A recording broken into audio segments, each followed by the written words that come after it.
السلام عليكم ورحمة الله وبركاته. الحمد لله رب العالمين والعاقبة للمتقين ولا عدوان إلا على الظالمين، والصلاة والسلام الأتمان الأكملان على النبي المبعوث رحمة للعالمين وعلى آله وصحبه ومن اهتدى بهداه واتبع سنته إلى يوم الدين.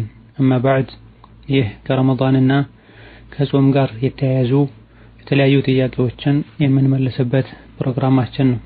ዛሬ ከምናያቸው ጥያቄዎች የመጀመሪያው ዘካተል ፍጥርን አባቴ ነበር የሚሰጥልኝ።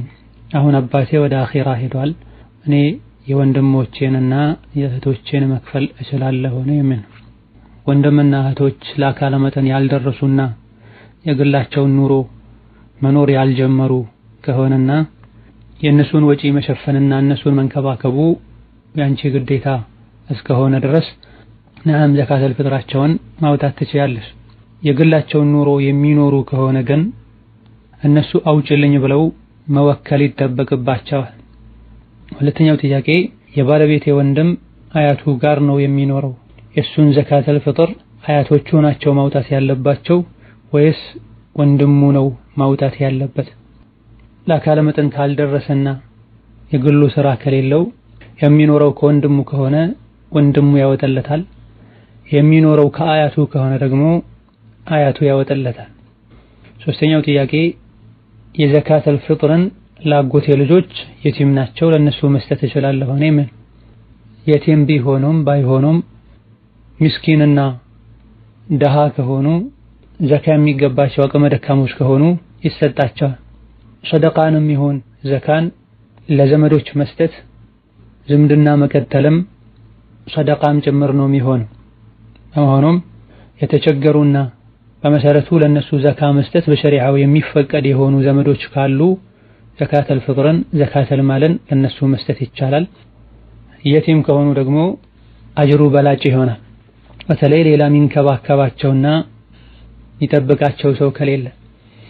አራተኛው ጥያቄ አሰሬ ሶላት አትሰግድም፣ ዘካተል ፍጥርን ለእኔ ብትሰጥልኝ እንዴት ይታያል? ሶላት የሚባል ነገር አያስፈልግም ብላ የሶላትን ግዴታነት በማስተባበል ከሆነ ሶላትን የተወችው በሁሉም ዑለሞች ስምምነት ከእስልምና ትወጣለች። መጾሙ ለስሙ ሙስሊም ነኝ ማለቱ ሊጠቅማት አይችልም።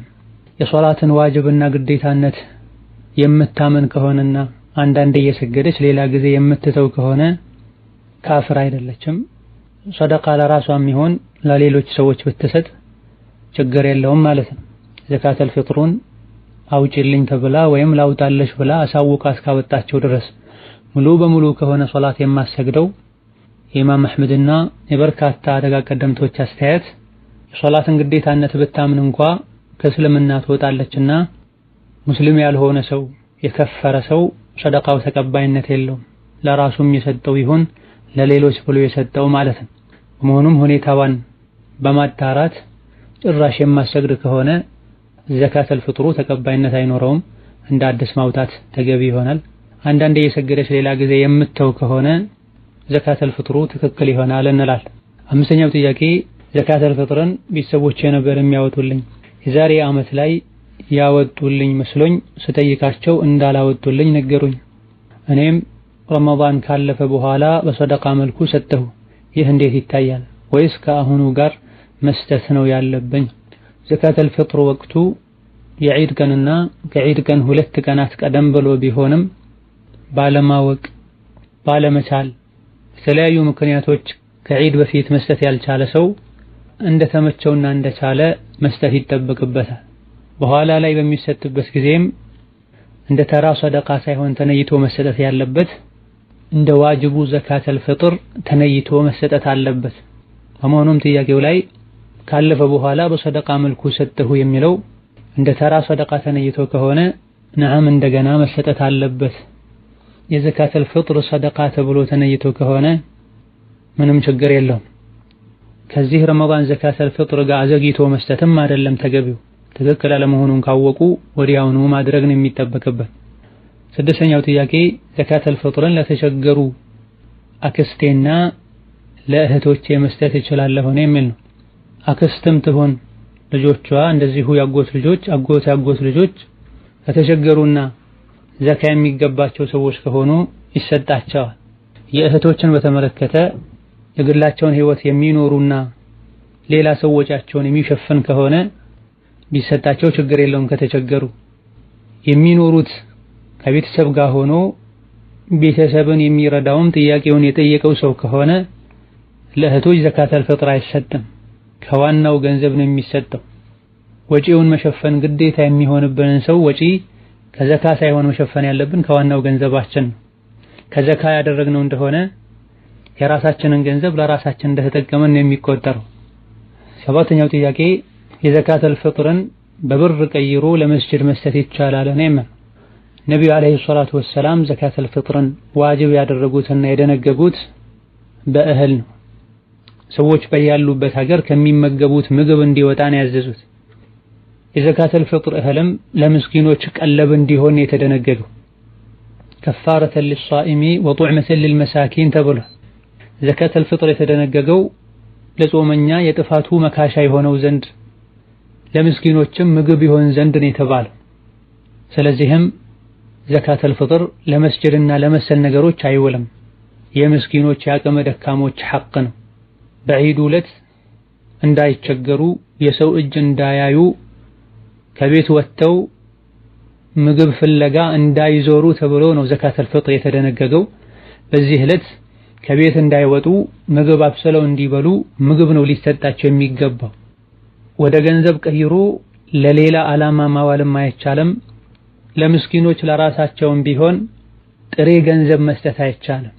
ይሄም የረሱል የሰሐቦች የታቢዒዎች አቋም ነው። የኢማሙ ሻፊዒ፣ የኢማም አሕመድ፣ የኢማሙ ማሊክ አቋምም ጭምር ይሄ ነው። በገንዘብ መስጠት ለምስኪኖች የሚሻል ከሆነ በገንዘብ ይቻላል የሚል አቋም ያላቸው ሰዎች አሉ። የረሱልን ሰለላሁ ዐለይሂ ወሰለም ንግግር ትተን የግለሰቦችን ንግግር ልንከተል አይገባንም።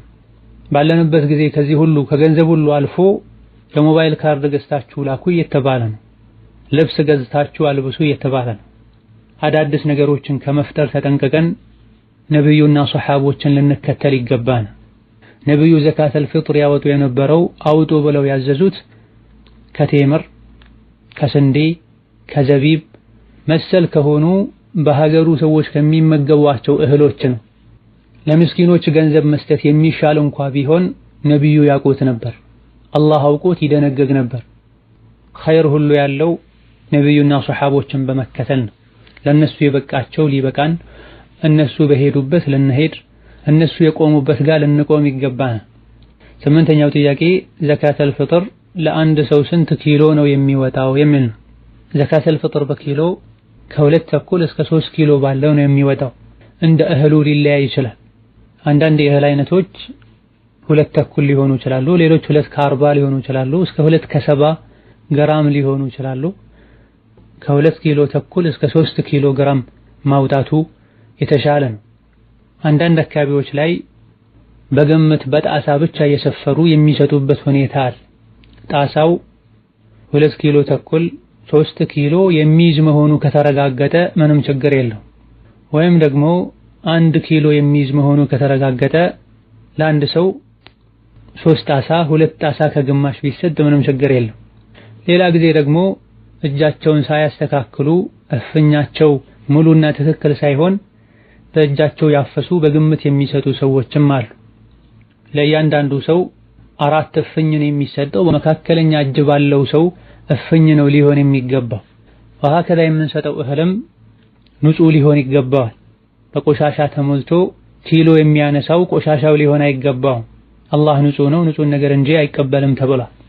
ዘካተል ፊጥር የእያንዳንዱ ጾመኛ ግዴታ ነው። የወንድም የሴትም የአዋቂም የህፃንም ግዴታው በመሰረቱ የቤተሰብ ኃላፊውን ነው የሚመለከተው።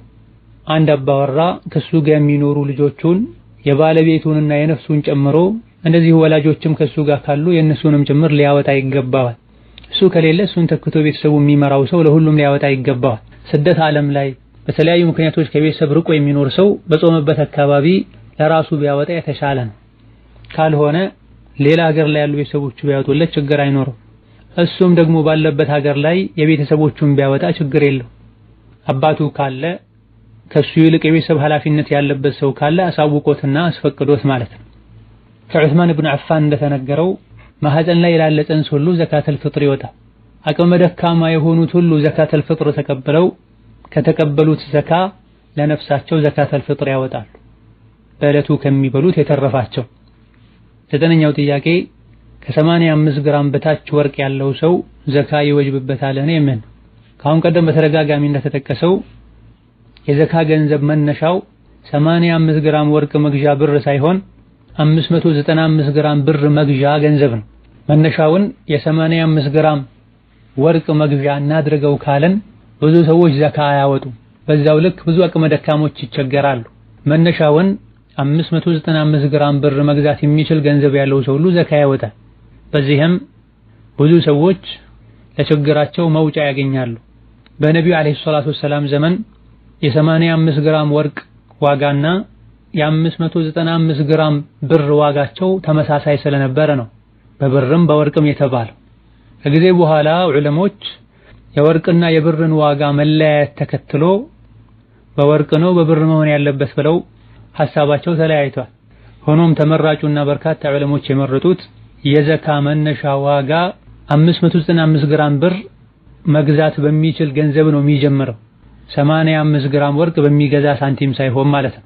በመሆኑም ዘካ ማውጣት ስንፈልግና ዘካ ሲወጅብብንና ገንዘባችን ዓመት ሲሞላው ወደ ወርቅና ብር ገበያ በማምራት አሊያ በመደወል የ595 ግራም ብር ዋጋው ስንት እንደሆነ ጠይቀን ያለን ብር 595 ግራም እና ከዛ በላይ ብር መግዛት የሚችል ከሆነ ዘካ እናወጣለን። ሌላኛው ጥያቄ እኔ ያለሁት ሳውዲ ውስጥ ነው። ጓደኞቼ በሚሰሩበት ድርጅት ስር ተስሪህ አስወጥተው በህጋዊ መንገድ ሐጅ ሊወስዱኝ አስመዘገቡኝ። እኔ ለሐጅ የሚሆን በቂ ገንዘብ የለኝም፣ የሰውም ዕዳ አለብኝ፣ የሚወስዱኝ ከነ መሕረሜ ነው። ይህ ሐጅ እንዴት ይታያል? በመሰረቱ ዕዳ ያለበት ሰው ዕዳውን ሳይከፍል ሐጅ ማድረግ አይወጅብበትም። ገንዘብ ካለው ቀድሞ ዕዳውን ሊከፍልና የተቀረው ገንዘብ የሚበቃው ከሆነ ሐጅ ሊያደርግ ይገባዋል። የሰው ዕዳው እንኳ ቢኖርበት ሐጅ የሚያስደርገው ሌላ ሰው ከሆነ ምንም ችግር የለው። ሌሎች መስፈርቶች እስከተሟሉ ድረስ ሐጁም ሰሒህ ነው። ሌላኛው ጥያቄ እኔ ወደ ሀገር ልገባ ነው። ስገባ ንቃብ ለብሼ መግባት እፈልጋለሁ፣ ነገር ግን እመለሳለሁ። እዚህ ስመጣ ሰዎቼ ስለማይፈቅዱልኝ ባወልቀው ሐራም ይሆንብኛል። ሴት ልጅ ሒጃብ ማድረጓ እስላማዊ ግዴታዋ ነው፣ በቁርአን በሐዲስ ታዛለች። ይህ ግዴታም በሀገር በዘመንና በአካባቢ የተገደበ አይደለም። ማንኛውም ሴት ለአካለ መጠን ከደረሰች መላ ሰውነቷን መሸፈን ዋጅብ ይሆንባታል። ጥያቄው ላይ በተጠቀሰው መሰረት አሰሪዎቿ ማይፈቅዱላት ከሆነ ይሄን ስራ መቀየር ግዴታ ይሆንባታል። ማንኛውም በአላህ የሚያምን ሰው ደግሞ አላህና መልእክተኛ ያዘዙትን ነገር ሊከለከል አይገባም። የከለከለ እንደሆነም መታዘዝ አይቻልም። አይደለም አሰሪ አባት እናት እንኳ ኒቃብሽን አውልቂ ሒጃብሽን ተይ ቢሉ እዚህ ላይ የነሱን ትዕዛዝ ማክበር ግዴታ አይሆን። የአላህና የሰዎች ሐቅ ከተጋጨ የአላህ ሐቅ ነው የሚቀደመው። ሴት ልጅ ተገላልጣ በመሄዷ ብዙ የሚመጡ ፊትናዎች አሉ። ሙሉ በሙሉ መሸፈንም ይወጅብባታል። አጅነቢ ያለበት ቦታ ላይ በአጠቃላይ ሴት ልጅ አውራዋን፣ ፊቷን፣ እጇን፣ እግሯን መሸፈኑ ይወጅብባታል። በዚህ መልኩ ማድረግ ካልቻለች የቻለችውን ያክል በማድረግ የሚመጣውን ፊትና መቀነስ ይጠበቅባታል። ሌላኛው ጥያቄ የእናቴ ባል ክርስቲያን ነው፣ እሱ ለእኔ እንደ አባቴ ነው ወይስ ለእኔ አጅነቢ ይሆንብኛል የሚል ጥያቄ ነው። በመጀመሪያ ደረጃ ከቋንቋ አንፃር አጅነቢ ሳይሆን የሚባለው አጅነቢ ነው የሚባለው። አጅነቢ በአ ነው የሚጀምረው። እናትሽ ሙስሊም ከመሆኗ ጋር ካፍር አግብታ ከሆነ ይሄ ጋብቻ በመሰረቱ ትክክል አይደለም።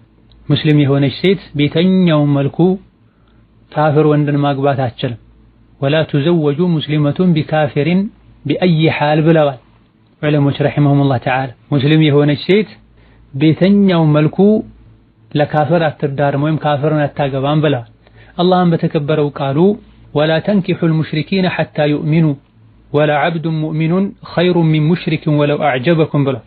ለካፍር ወንድ ሴት ልጆቻችሁን አሳልፋችሁ አትስጡ እስካላመኑ ድረስ፣ እስልምናን ወደው እስካልተቀበሉ ድረስ። ባሪያ ወንድ ከካፍር ይሻላል። ወለው አዕጀበኩም አለ፣ ካፍሩ ቢያምራችሁና ቢደንቃችሁ እንኳ ደስ ቢላችሁ እንኳ ካፍርን አታግቡ፣ እነዚህ ወደ እሳት ነው የሚጣሩት ብሏል አላህ ተባረከ ወተዓላ። ሙስሊም ሴት ካፍርን ካገባች ዲኗን ሁሉ ልትለቅ ትችላለች በሚያሳድርባት ጫና። ልጆችንም የወለዱ እንደሆነ የልጆች አስተዳደግም የካፍር አስተዳደግ ነው የሚሆነው።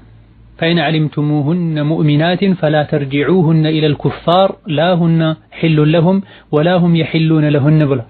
ሙስሊም ሴቶች ለካፊር አይፈቀዱም፣ ካፊር ወንዶችም ለሙስሊም ሴቶች አይፈቀዱም ብሏል አላህ ተባረከ ወተዓላ። ለመሆኑም እናት ሙስሊም ከመሆኗ ጋር ከሆነ ካፊር ወንድ ያገባቸው ጋብቻ የሚባል ነገር የለም፣ ሐራም ላይ ነው ያሉት። መቶበትና ፈጥና መራቅ ይጠበቅባታል። ሁለቱም ክርስቲያኖች ከሆኑ እምነቴ ብለው በያዙት ሃይማኖት መሰረት ከሆነ ጋብቻውን የፈጸሙት اختلاف الدين لا يمنع المحرمية ተብሏል على القول الراجح من أقوال العلماء። የሃይማኖት መለያየት መሕረምነትን አያስቀርም ተብሏል። ይሄ አብዛኛው ዑለሞች አስተያየት ነው። በመሆኑም አጅነቢ አይሆንባትም። ፊቷን ገልጣ ቢያያት ችግር የለውም፣ ብጨብጠው ችግር የለውም።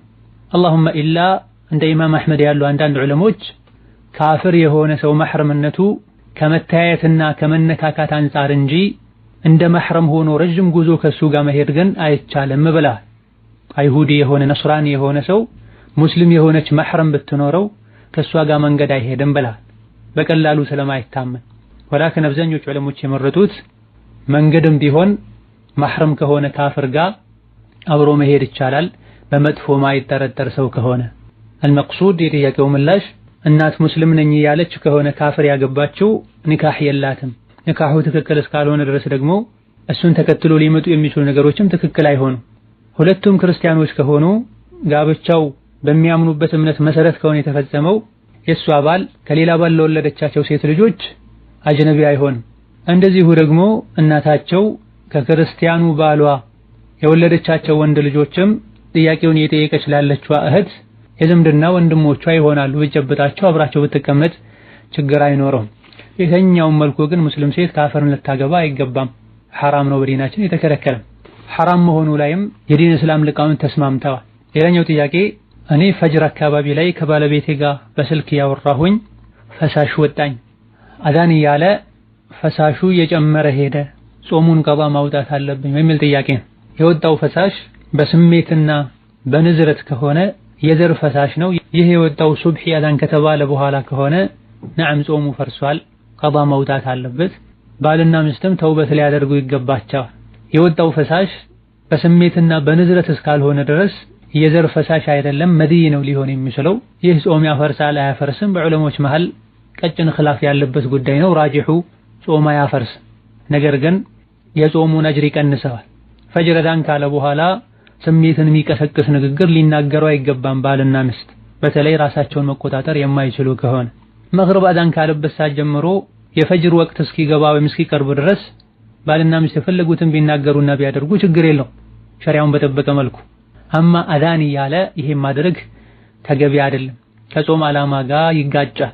አዛን ሲቃረብ ቀጥ አድርጎ ማቆም፣ ለሶላት መዘጋጀት ያስፈልጋል። ሌላኛው ጥያቄ በረመዳን ላይ የግብረ ስጋ ግንኙነት በተደጋጋሚ የፈጸመ ሰው ስንት ከፋራ ነው የሚወጅብበት? የሚል ረመዳን ላይ ግብረ ስጋ ግንኙነት መፈጸም ከባድ የሆነ ወንጀል ነው፣ ጾምን ያፈርሳል።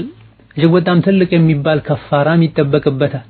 አንድን ባሪያ ነፃ ማውጣት፣ ካልተቻለ 60 ቀን በተከታታይ መጾም፣ ካልተቻለ 60 ምስኪን ማብላት ማለት ነው። የረመዳንን ክብር በመዳፈር ተውበት ከማድረግ ጋር ያፈጠሩበትን ቀን በተወሰኑ ዑለሞች አስተያየት መሰረት ቀባ ከማውጣት ጋር ማለት ነው። ቢጾሙ እንኳ 60ውን ቀን ለከፋራ ነው የሚጾሙት፣ አንድ ቀን ያፈጠሩበትን ቀን ቀባ ሊያወጡ ይገባል።